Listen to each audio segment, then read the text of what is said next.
अस्सलाम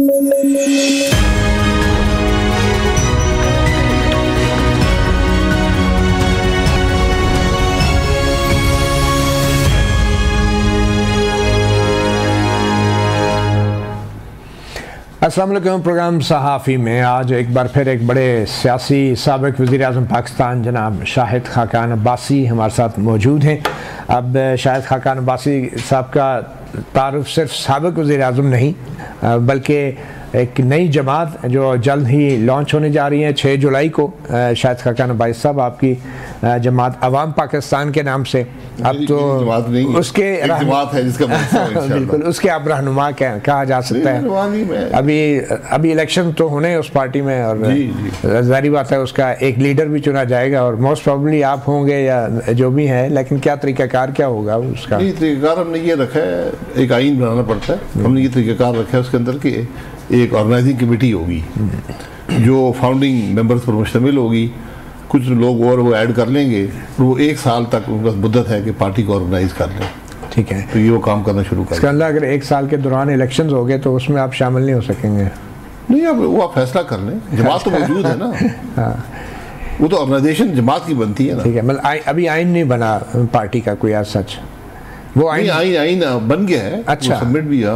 उसमें कितने क्या मुद्दत है? इलेक्शंस कब होंगे? क्योंकि इलेक्शन हर 3 साल बाद होंगे। अच्छा, और टर्म लिमिटेशन है 2 कंसेक्यूटिव टर्म्स की, सवाई सदर के उसकी जो है टोटल 2 टर्म्स हैं। वो 2 टर्म से ऊपर नहीं जा सकता वो जो सदर है। बाकी ये है कि 2 कर लें, फिर 1 टर्म ना हो, फिर उसके बाद आ सकते हैं, सदर वापस नहीं आ सकते। 2 टर्म बस। मगर भाई साहब, आमतौर पे जो सियासी जमात होती है उसको तो जीतने वाले उम्मीदवार चाहिए होते हैं, बड़े सियासतदान, बड़े नाम, इलेक्टेबल्स जिनको कहते हैं। तो आपकी जमात में क्या कोई ऐसे इलेक्टेबल्स भी होंगे या आपको ज्वाइन करने जा रहे हैं? देखिए, सिर्फ इलेक्टेबल होना क्वालिफिकेशन नहीं है। इलेक्टेबल यकीनन हर जमात इलेक्शन लड़ती है। अगर कोई लोग इलेक्शन जीत सकते हैं तो वो अच्छी शोहरत रखते हैं, सलाहियत रखते हैं, तो बिल्कुल हमारे सफ़र का हिस्सा होंगे। लेकिन जिन लोगों के बारे में शक शुबा है अवाम को, जिनकी सलाहियत नज़र नहीं आई, तो हर कीमत पर आप कम से कम, हमारी ये कोशिश है कि लोग ऐसे हों जो कंट्रीब्यूट कर सकें। कंट्रीब्यूट से मुराद मुल्क के लिए, फाइनेंशियली या पॉलिटिकली? नहीं, मुल्क के लिए काम कर सकें। मुल्क के लिए काम कर सकें। और उसमें हमारे साथ जो आज लोग शामिल हैं, जो हमारे साथ खुद राब्ता करके शामिल हुए हैं, उनमें अक्सरियत उन लोगों की है जो आज सियासत में नहीं है, लेकिन वो अपने शोबा ज़िंदगी में एक सलाहियत रखते हैं, एक नाम रखते हैं। मतलब टेक्नोक्रेट्स हैं, बेसिकली एक्सपर्ट हैं अपनी फील्ड के, अपने काम जानते हैं और मुल्क का दर्द रखते हैं। आज ऐसे लोग आपको बहुत से मिलेंगे जो सियासत का हिस्सा कभी नहीं रहे, सियासत से दूर रहते थे, अक्सर वोट भी नहीं डालते थे, लेकिन वो आज कहते हैं यार कि हमारा मुल्क मुश्किल में है, हम इसके लिए कंट्रीब्यूट करना चाहते हैं। तो ये एक किस्म का कंसल्टेंट्स और टेक्नोक्रेट्स की एक फर्म होगी या सियासी जमात होगी? क्योंकि सियासी जमात के लिए तो अपनी सलाहियतों से आगे बढ़ के भी कोई चीज़ चाहिए होती है, आवाम के साथ राब्ते और ग्रास रूट्स के ऊपर ऑर्गेनाइज करना पार्टी को। तो ये क्या, ये बड़े नाम एक्सपर्ट्स टेक्नोक्रेट्स के तो होंगे, क्या इससे पार्टी चल पाएगी? हर किस्म के लोग होंगे ना। सिर्फ टेक्नोक्रेट होना जुर्म नहीं है, सिर्फ इलेक्टेबल होना जुर्म नहीं है। लोग होंगे जो कंट्रीब्यूट कर सकें। आपने इलेक्शन भी लड़ने हैं, आपने ग्रास रूट पे भी जाना है। ग्रास रूट से पार्टी बनेगी, ऑर्गेनाइजेशन ग्रास रूट से होगी, ऊपर से नहीं आएगी कि मैं आज 20-40 बंदे इकट्ठे कर लूँ जिनको मतीउल्लाह जान साहब कहेंगे ये बड़े इलेक्टेबल हैं, ये इलेक्शन लड़ते रहे हैं, कुछ जीते हैं, कुछ हार गए हैं। तो सिर्फ वो क्वालिफिकेशन नहीं है, और सिर्फ टेक्नोक्रेट होना कोई डिस्क्वालिफिकेशन नहीं है। कि अगर आज क्या कमी है मुल्क के अंदर, आप आज मैं हकीकत से आपको कहता हूँ, आप सबको जानते हैं, आज 3 आदमी काबीना आप नहीं बना सकते मुल्क में, सलाहियत ही नहीं रही। हम जिन लोगों को सेनेट में लेकर आते हैं वो किस बुनियाद पर लेकर आते हैं? रिजर्व सीटें किस चीज़ के लिए इस्तेमाल होती हैं? वज़ीर ख़जाना तो कभी पार्टी का होता ही नहीं है, और बेशक पार्टी का ना हो, पार्टी के मैंडेट के मुताबिक चलता है ना, काबीना के फैसलों के मुताबिक चलता है। ये अब तो वज़ीर दाखिला भी अपना नहीं होता जी। अब तो वज़ीर दाखिला भी वज़ीर दाखिला पाकिस्तान का करता क्या है? वही जो वज़ीर अपना किसको कहते हैं? वो जो वज़ीर दफा करता है मेरे ख्याल। जी बिल्कुल। अच्छा ये बताएं कि ये काफ़ी वसाइल वाला मामला है भाई साहब। जब पीटीआई बनी तो उसमें बड़े बड़े सरमायादार जो हैं शामिल हुए, बल्कि उनको शामिल करवाया भी गया। तो आपकी पार्टी के वसाइल और आमदन का क्या जरिया होगा, कैसे आप जनरेट करेंगे? सब डॉक्यूमेंटेड होगा, आप खुद देख लेंगे किसने पैसे दिए हैं, कितने दिए हैं, उसमें कोई कमी नहीं होगी। अब इसलिए वो लोकल जनरेटेड इनकम होगी या उसकी कोई इन्वेस्टमेंट्स होंगी, क्या रजिस्टर्ड? इन्वेस्टमेंट में इन्वेस्टमेंट सियासत में नहीं होती, ना ही सियासी जमातों में आप कर सकते हैं। सारी सियासी जमातें आपके सामने हैं। आपने इलेक्शन लॉज ऐसे बनाए हुए हैं, इलेक्शन रूल ऐसे बनाए हैं कि जिस पर अमल दरामद मुमकिन ही नहीं है। यानी पाकिस्तान में हर इलेक्शन लड़ने वाला झूठ बोलता है। इलेक्शन लड़ने के बाद जब वो गोशवारे जमा करवाता है तो झूठ ही बोलता है कि अब वो 10 लाख में इलेक्शन तो नहीं लड़ सकता ना। हालांकि अल्लाह का करम रहा है कि मैंने एक इलेक्शन के अलावा हर इलेक्शन में मेरे जो अखराजात थे वो उस गोशवारे के मुताबिक थे। आपके अखराजात, और जारी बात है पार्टी के अखराजात तो उसके अलावा नहीं, पार्टी ने मुझ पर कोई खर्चा नहीं किया। बल्कि आपने किया होगा पार्टी के ऊपर। नहीं, मैंने भी पार्टी पे कोई खर्चा नहीं किया। अच्छा, बड़े बड़े लोग अगर शामिल हो रहे हैं तो क्या नवाज शरीफ साहब भी सुना आजकल वो भी फारग हैं, तो उनको आपने दावत दी अपनी पार्टी? बड़े बड़े लोग आप किसको कहते हैं? बड़े लोग कौन होते हैं? मुझे तो हर आदमी बड़ा महसूस होता है। आपके अगर पार्टी में नवाज शरीफ साहब शामिल होना चाहें तो आपने वेलकम करें? जी बिल्कुल बिल्कुल। अच्छा, नवाज शरीफ साहब की अपनी एक बात है, उसके सदर है। तो आपकी पार्टी में ऐसा क्या नया है कि जो कि नून लीग में नहीं था? और जाहिर बात है आप पार्टी वजह से छोड़ी है ना, ऐसे तो नहीं छोड़ी, इतनी पुरानी रफाकत है आपकी। तो क्या इस पार्टी में क्या ऐसा करेंगे जो नवाज शरीफ साहब नहीं कर पाए? ये सवाल आप उन लोगों से करें जिन्होंने 8 फरवरी को वोट डाले और नून लीग को वोट नहीं डाले बदकिस्मती से। तो सियासत कुछ बदल गई है। लेकिन पार्टी तो आपने बनाने का मसाइल का हल नहीं, लोग मसाइल का हल चाहते हैं। तो हम सब वो काम करेंगे जो ये जमातें नहीं कर रही, और सब वो काम नहीं करेंगे जो जमातें कर रही है। ये तो काफ़ी है। लोग ये सवाल उठते हैं ना कि आप तो नून लीग का हिस्सा रहे एक तवील अरसे तक, और आपकी जमात अगर कुछ नहीं कर सकी तो आपको बहुत देर से नहीं मालूम हुआ कि आपकी जमात डिलीवर नहीं कर रही? मैं उस जमात का लीडर नहीं था ना। जमात की अपनी एक सोच होती है। मैंने जमात में काम, वज़ीर आज़म रहे हैं। वज़ीर आज़म भी जमात के ताबे होते हैं। मैं अपने सदर अपनी जमात के ताबे हूँ। तो मैंने जो कुछ किया अपनी मर्जी के बरखिलाफ करते रहे? नहीं, बिल्कुल मर्जी के बरखिलाफ नहीं। मैं जमात की सियासत से एग्री करता था। मैंने अगर डिसएग्री किया तो पार्टी प्लेटफॉर्म पे हमेशा डिसएग्री किया। और जो कुछ PMLN ने उन 35 सालों में 88 से लेकर और 2022 तक किया है या नहीं किया, मैं उसका जिम्मेदार हूँ। मैं उसमें उससे अलहदा नहीं हो सकता। तो गलतियाँ भी, हम इंसान हैं, गलतियाँ भी होती हैं, लेकिन मैंने सीखा है कि मसाइल क्या हैं मुल्क के, उनका हल क्या है, तरीका क्या है, सियासत कैसे करनी चाहिए, गलतियाँ हम क्या करते रहे हैं। इन सब चीज़ों से सीख कर ही आदमी आगे बढ़ता है।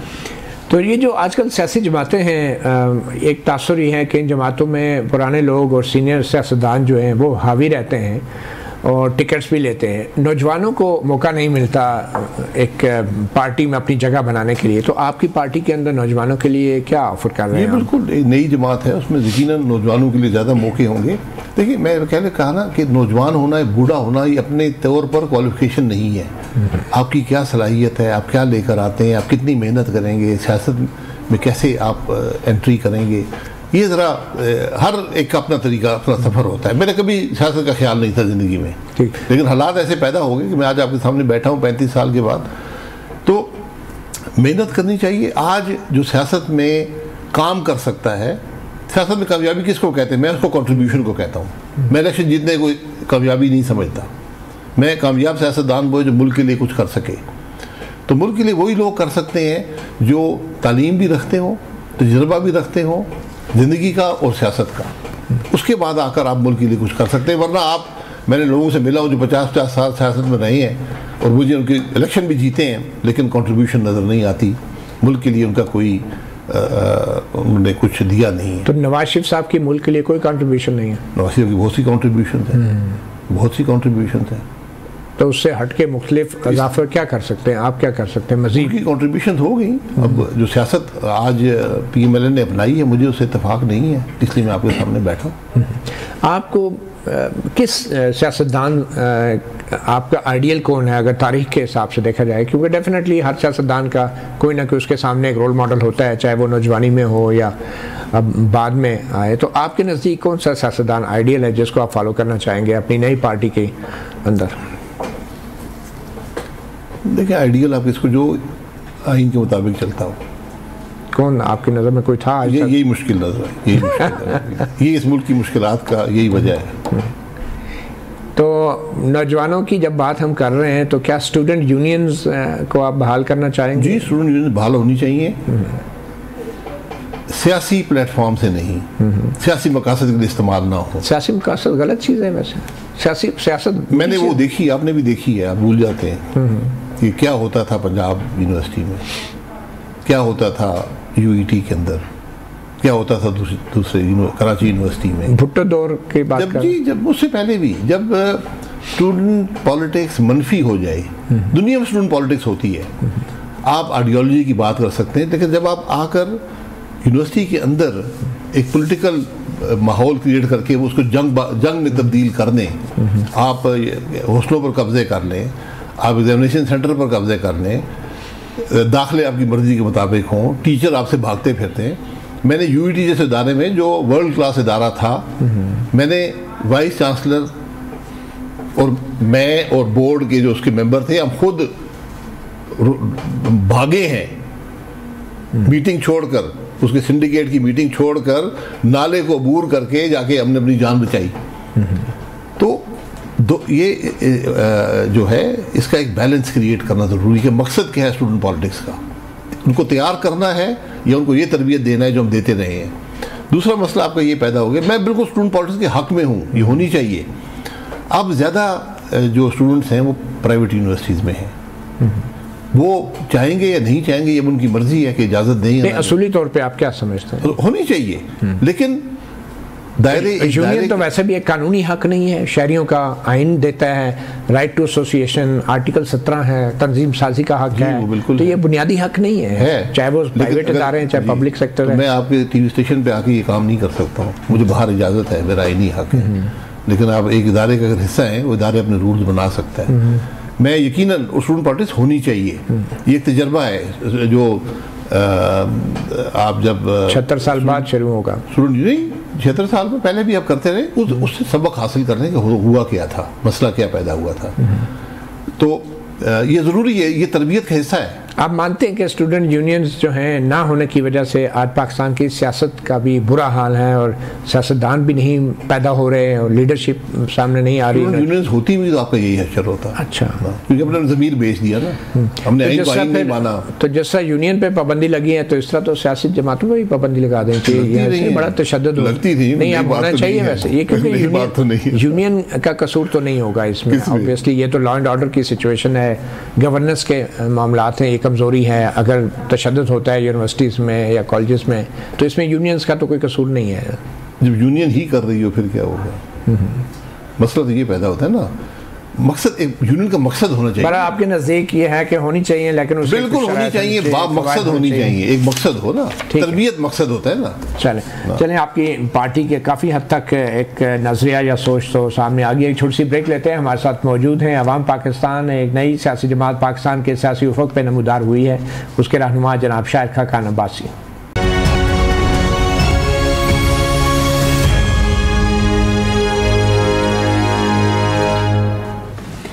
Welcome back. सहाफ़ी प्रोग्राम में अवाम पाकिस्तान के रहनुमा शाहिद खाकान। जनाब बस साहब ये बताएं कि चौधरी निसार अली खान साहब का भी सुन रहे हैं कि उनसे भी कोई आपका रब्ता हुआ है इस पार्टी के लिए? नहीं, रब्ता नहीं हुआ, लेकिन जब पार्टी बन जाएगी उसके बाद हम रब्ता करेंगे। जो भी हम ख्याल लोग हैं, लोग हमसे भी रब्ता कर रहे हैं, पहले भी लोगों ने रब्ते किए हैं, बहुत से लोगों ने। ठीक है, तो ये जो बजट आया है 2024 का, सबसे पहले तो आवाम ये जानना चाह रही हैं कि आपकी जो नई पार्टी, ऑब्वियसली अभी तो आपने लॉन्च नहीं की, मगर आपकी इस नई पार्टी के बजट के हवाले से क्या सोच है और किस किस्म का बजट है? क्या आप IMF की शराइत से हट के बजट बना सकते हैं? आपका क्या मौक़िफ़ है? देखिए, ये वही बजट है जो पिछले साल था, जो उससे पिछले साल था, जो उससे पिछले साल था, पिछले अशरे में था, उससे पिछले अशरे में था, कोई तब्दीली नहीं है। आप क्या करेंगे? आपको इस्लाहात का पैकेज साथ चाहिए। आज आप इस्लाहात शुरू करेंगे तो कल जाकर अपने मंजिल को पहुंचेंगे। मसलन अगर आप जी मसलन आपने टैक्स के निज़ाम को बढ़ाना है, आपने जो चोरी है उसको ख़त्म करना है, टैक्स के अपने खर्चात में कमी लानी है, आपने डेवलपमेंट किस तरह करनी है इस पे फैसले करने हैं। क्योंकि अब आप उस नहज पे पहुंच गए कि आप जो करेंगे आपको अजाफी कर्जा लेना पड़ेगा। उस अजाफी कर्जे को आपने बड़ी सोच समझ कर लेना है और उसको ऐसे मकासद के लिए इस्तेमाल करना है जो मुल्क को फ़ायदा दे सके। मसलन आज आपको डॉलर्स की कमी है तो आप डेवलपमेंट के फंड्स वहाँ पर इस्तेमाल करें जो आपके एक्सपोर्ट्स को ग्रो कर सके। तो ये सब कुछ तो मौजूदा हुकूमत भी कह रही है, कर भी रही है, कोशिश तो करना मुझे नज़र नहीं आ रहा ना बजट के अंदर। अच्छा। आपने निज़ाम की इस्लाह करनी है, आपका हर शोबा नाकाम हो चुका है। मसलन बजट में ऐसा क्या नहीं है जो होना चाहिए था? हुकूमत को आधा कर दें, वफाकी हुकूमत को बिल्कुल मत सोचें। कमेटी बनाई हुई है शहबाज शरीफ साहब? सर कमेटी मैं कम से कम 12 कमेटी का हिस्सा खुद रह चुका हूँ। जो शहबाज शरीफ साहब ने बनाई उससे पहले भी लोगों ने बनाई है। इमरान खान साहब ने भी कमेटी बनाई थी, उससे पहले ज़िया-उल हक साहब ने भी कमेटी बनाई है, उस वक्त से कमेटियाँ ही बन रही हैं। आपको मैं वज़ीर साहब को कहता हूँ बैठें, आधी फैसला कर लें कि मैंने आधे डिवीज़न आज ख़त्म करने हैं हुकूमत के। आपके जो निज़ाम है हुकूमत का, जो गवर्नेंस का निज़ाम है, अफसर किस तरह आपको स्पेशलाइज्ड ब्यूरोक्रेसी चाहिए फेडरल गवर्नमेंट। तो लोग बेरोज़गार जो हो जाएंगे उनका बेरोज़गार कोई नहीं होगा। अच्छा, सरप्लस पूल में डाल देंगे। बेरोज़गारी हुकूमत का काम नहीं होता कि वो लोगों को नौकरियां दे, उसका काम होता है कि वो नौकरी के मौके मुयस्सर करे। जो इदारे बंद हो गए तो उनके मुलाजमीन कहाँ जाएंगे? मिनिस्ट्रियाँ बंद होंगी ना, उनके मुलाजमीन को आप रखें। अच्छा, आप निकाल नहीं सकते। मैं क्योंकि पाकिस्तान में सोशल नेट नहीं है और मैंने ये काम PIA में किया था। PIA की मैंने जो अफराद थे वो 40% कम किए थे बग़ैर किसी के नाराज़ हुए, तो उनकी ज़िंदगी पर असर मत डालें। लेकिन आप हैरान होंगे कि एक मिनिस्ट्री जो है उसकी जो मुलाजमीन का खर्चा है वो 30% भी नहीं होता, बाकी खर्चात और जगह होते हैं। तो इन चीज़ों को ख़त्म करें और जो वो मिनिस्ट्री नुकसान पहुंचा रही होती है ना उसका आप अंदाज़ा भी नहीं लगा सकते। तो बिलावल भुट्टो ने भी यही ऐलान किया था कि मिनिस्ट्रीज जो हैं वो कम की जाएंगी। ऐलान तो मैंने बहुत सुने, मैंने कहा ना आपकी इंटरिम जो गवर्नमेंट थी ये 2 मिनिस्ट्रियाँ बढ़ा गई है। अच्छा जी, कौन कौन सी? एक IB को डिवीजन बना दिया, हाँ, और एक और महकमे को डिवीजन बना दिया। ठीक। अच्छा सर ये बताएं कि ये दुनिया का वाहिद मुल्क है जो हुकूमत बढ़ा रहा है, कम नहीं कर रहा। तो कोई आपने मतबादल तहरीरी तौर पे कोई कंट्रीब्यूट किया है इस बजट के हवाले से, क्योंकि अभी तो मंजूर नहीं हुआ, तो कोई स्पेसिफिक तहरीरी तौर पे आपकी तरफ से कोई? तहरीरी तौर पे हमसे बाहर हैं वो लोग, मैं काफ़ी अरसे से ज़बानी बताता रहा हूँ, तहरीरी तौर पर बताता रहा हूँ, मुझसे बहुत ज़्यादा समझदार लोग हैं, इस मामले को समझें। इस बजट में कोई ऐसी इस्लाहात का पैकेज नहीं है या इस्लाहात की इब्तदा भी नहीं है जिसकी मुल्क को ज़रूरत है।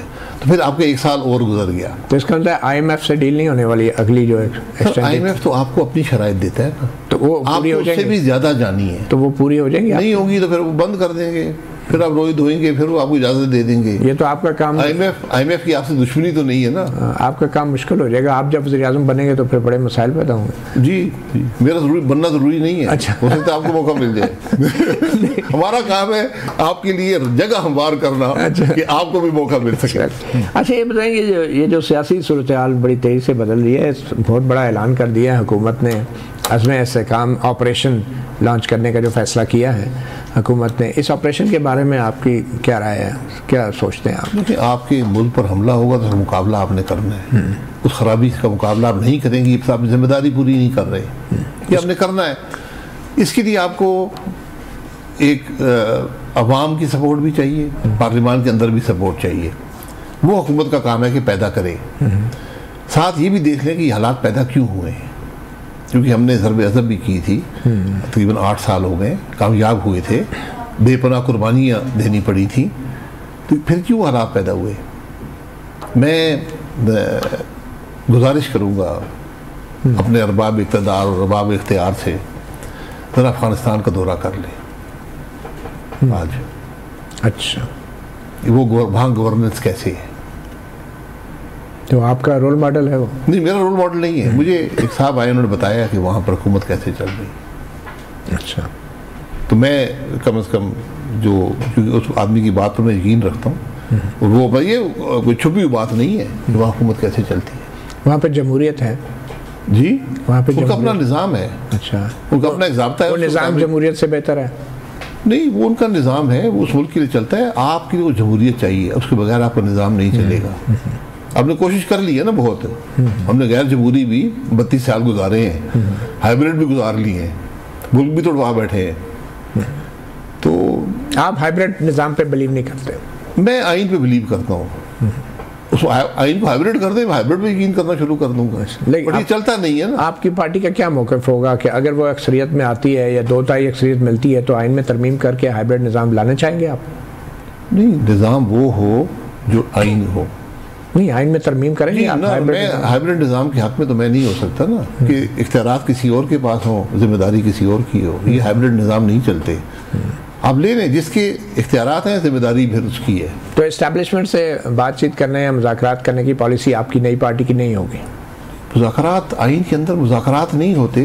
इस्टेब्लिशमेंट मुल्क का हिस्सा होती है, इक़्तिदार का हिस्सा है, गवर्नेंस का हिस्सा है। आइन के अंदर रिलेशनशिप उस दायरे में होती है, चाहे इस्टेब्लिशमेंट हो, चाहे जुडिशरी हो, चाहे पार्लियामान हो, चाहे एग्जीक्यूटिव हो।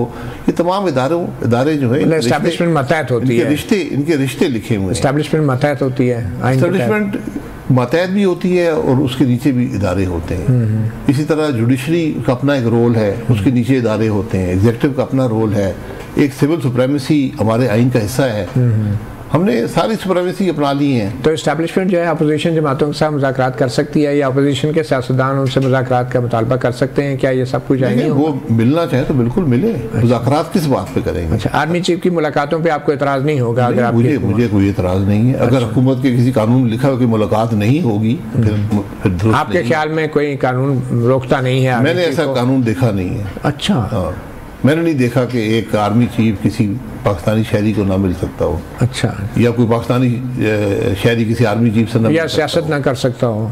कौन? वो जो हल्फ उठाते हैं कि मैं सियासी सरगर्मी में हिस्सा नहीं लूंगा, वो क्या होता है? मैं कह रहा हूँ हल्फ आपने उठाया है ना। हाँ, तो फिर वो तो आपका फिर जिम्मेदारी बन गई हल्फ की पासदारी करने की। तो जनरल बाजवा, जनरल फैज जो कुछ करते रहे, आपके ख्याल में वो हल्फ से रूगर्दानी थी? क्या करते रहे? जो कुछ उन्होंने सियासत की और चार्ज कर सियासी इंजीनियरिंग, हल्फ अगर किसी ने तोड़ा है तो आपके ख्याल में तोड़ा था? मेरे पास कोई सबूत नहीं है कि उन्होंने तोड़ा है। अच्छा, ये सबूत हुकूमत ही करेगी ना, मैं तो कार्रवाई करने वाला आदमी नहीं हूँ ना। ये मोहम्मद ज़ुबैर साहब जो आपके साथी थे नून लीग के, उन्होंने इंकशाफ किया है कि लंदन में जनरल बाजवा और नवाज शरीफ साहब मुलाकातें करते रहे। आपके इल्म में? मुझे इसका इल्म नहीं है। अच्छा, मुझे कोई इल्म नहीं है। मैंने भी टीवी प्रोग्राम पर था, किसी ने पूछा है। अच्छा, मैं उनसे पूछूंगा। मेरा वैसा इल्म, मैं सेक्रेटरी जनरल था पीडीएम का, मेरी नॉलेज में कोई ऐसी बात नहीं है। आपके नॉलेज में कोई बात नहीं थी और ये मुलाकातें होती रही हैं। और मोहम्मद ज़ुबैर साहब कहते हैं कि वो तो नवाज शरीफ साहब के और मरीम नवाज के तर्जुमान भी मुकर्रर हुए थे, इसलिए भी आपके नॉलेज में नहीं था ये जनरल बाजवा से मुलाकातों के दौरान?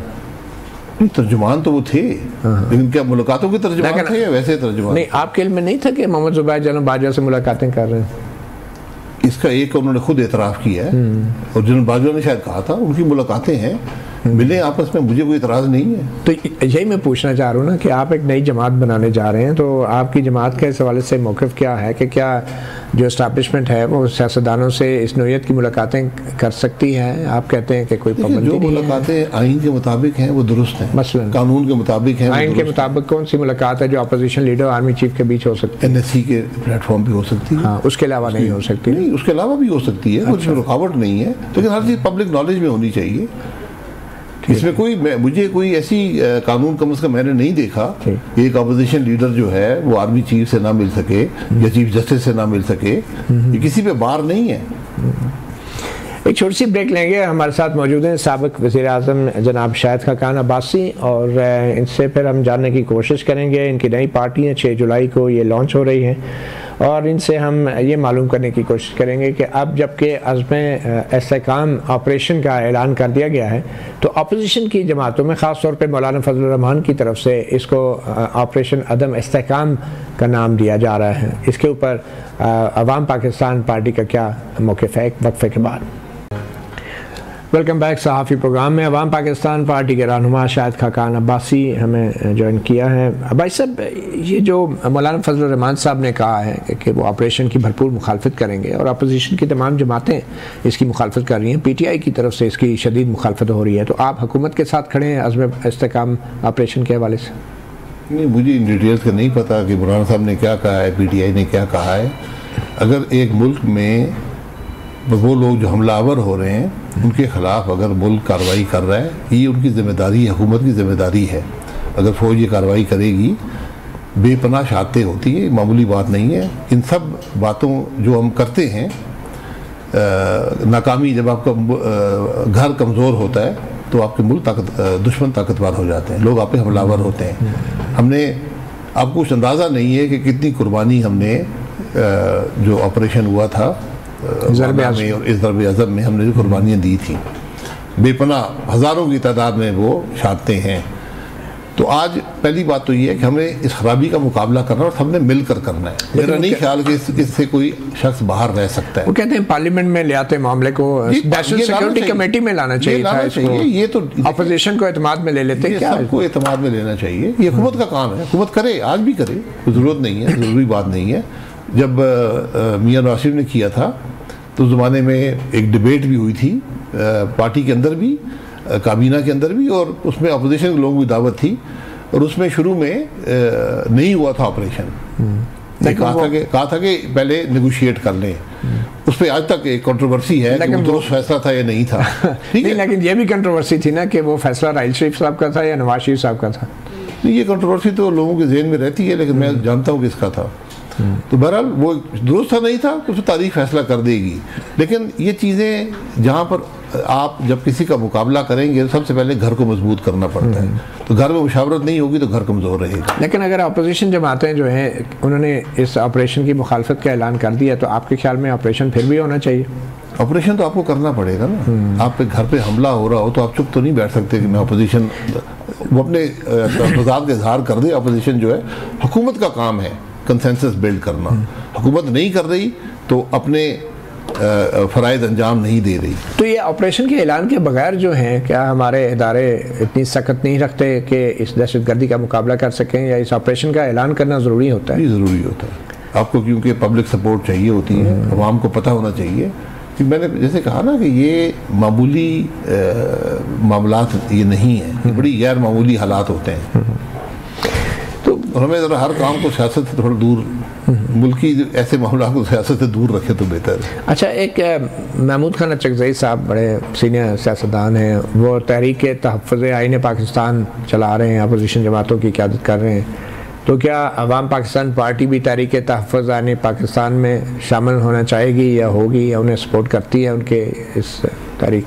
अच्छा साहब, मेरे दोस्त हैं, मैं उनसे बात करूँगा। मेरी उनसे एक दो मुलाकातें हुई हैं, उन्होंने जिक्र किया है कि वो ये काम कर रहे हैं, लेकिन मुझे उसके खद खाल का पता नहीं है कि मकासद क्या हैं, कहाँ जा रहे हैं। एक बेहतर मकसद मुल्क के हक में हुआ तो यकीनन आइन के मुताबिक हुआ तो हम भी उसमें वो तो अचकज़ई साहब साफ साफ कहते हैं कि भाई इमरान खान को रिहा करें, उन्हें बाहर लाएं, उनका मैंडेट है, हुकूमत उनके हवाले करें। तो आप क्या कहते हैं? पता नहीं, मैंने सुनी नहीं है बात। इमरान खान साहब की रिहाई जो है वो अदालतें ही करेंगी, मैं तो नहीं कर सकता हूँ, या अचकज़ई साहब भी नहीं कर पाएंगे। बाकी मुल्क आइन के मुताबिक चलना चाहिए, मैं भी इसके हक में। चल रहा है कि नहीं चल रहा? अभी तक तो नहीं चला। अब चल पड़े तो अल्लाह करे। तो अचकज़ई साहब ठीक कह रहे हैं ना, फिर आप तो चाहेंगे? नहीं बिल्कुल, हम तो उसके हक में है कि मुल्क आइन के मुताबिक चलाए। अच्छा, सी पैक के मंसूबों के हवाले से, और फिर इसी हवाले से तासुर भी है कि चाइना ने जो अभी तहफ़्फ़ुज़ात का इज़हार किया, तो उसी वजह से, उसी दबाव में ये ऑपरेशन का भी ऐलान किया गया है। तो क्या मसाइल क्या हैं सी पैक के मंसूबों के हवाले से, क्या रुकावटें हैं, और आप समझते हैं कि ऑपरेशन उस मंसूबे के लिए भी ज़रूरी है? देखिए, जब आप तहफ़्फ़ुज़ ना हो, आपका अदम तहफ़्फ़ुज़ हो मुल्क के अंदर, तो इन्वेस्टमेंट नहीं आती। तो चीन हमारा दोस्त मुल्क है, उनके यहाँ पर बहुत से हज़ारों की तादाद में लोग काम कर रहे हैं। मज़ीद भी वो यहाँ पर प्रोजेक्ट करना चाहते हैं जो हमारी ज़रूरत भी है। लेकिन जब तक तहफ़्फ़ुज़ नहीं हम दे सकेंगे तो कोई यहाँ पर आकर ना पैसा लगाएगा ना लोग काम करने के लिए। तो इस तरह के अगर फौजी ऑपरेशन हो रहे होंगे तो फिर क्या जमहूरी ममालिक यूरोप या अमेरिका से भी कोई सरमायाकारी करने आएगा, या सिर्फ हम चीन और सऊदी अरब की तरफ ही देखते रहेंगे? जो भी सरमायाकार आएगा वो आएंगे। इस तरह के फौजी ऑपरेशन हो रहे हो, फौजी ऑपरेशन एक मकसद के लिए हो रहे हैं ना, उस खराबी को दूर करने के लिए हो रहे हैं, जिसका उनको भी इजहार करना पड़ता है कि तहफ़्फ़ुज़ आपने देना है। तहरीक इंसाफ के साथ बराह रास्त कोई आपका रब्ता हुआ है सर? अभी रिसेंटली मासूम चकजई साहब के, तो अभी जो मखसूस नशिस्तों वाला मामला सुप्रीम कोर्ट में पेंडिंग है और उससे पहले बल्ले वाला जो मामला हुआ, उस पर बतौर एक सियासतदान आपकी क्या राय है कि उनके साथ हुआ क्या? वाकई वही हुआ? फैसले हैं, मैं अब क्या कह सकता हूँ, मुल्क में तारीख है, अदालतें आज़ाद हैं, फैसले हैं, अदालतें आज़ाद हैं, मैं जी अदालतें आज़ाद हैं, अदालतें शिकायत कर रही हैं मैं उनको वो शिकायत नहीं कर रही, मैं क्या आज़ादी दूंगा उनको? तो फिर भी आप कहते हैं कि बात ये है कि मैं ये सिंबल लेना, ये चीज़ें, ये बड़ी एक पुरानी रवायत रही है मुल्क के अंदर, ये हमेशा नाकाम ही रहती है।